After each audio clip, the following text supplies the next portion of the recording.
తెలుగు రాష్ట్రాల్లోనే అనకాపల్లికి కీర్తి నిలపాలనే ఉద్దేశంతో ఈరోజు 126 అడుగుల భారీ వినాయకుడిని పెట్టడం జరిగిందండి. ఈ కమిటీ సభ్యులందరూ గూడా ప్రతి ఒక్కరు గూడా ప్రతి గ్రామానికి గూడా వెళ్ళి ఆహ్వానాలు అందరించడం జరిగిందండి.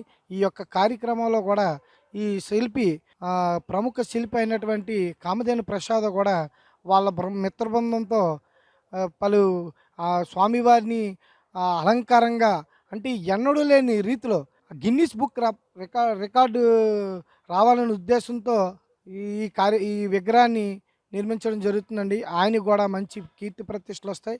అలా మన తెలుగు రాష్ట్రాల్లో ఎన్నడూ లేని రీతిలో అనకాపల్లి కీర్తి ప్రతిష్టలు పెరుగుతాయని మా కమిటీ వారు ఆశిస్తున్నామండి. వినాయక చవితి నుండి సెప్టెంబర్ 22వ తేదీ వరకు ఈ యొక్క కార్యక్రమాలు జరుగుతాయండి.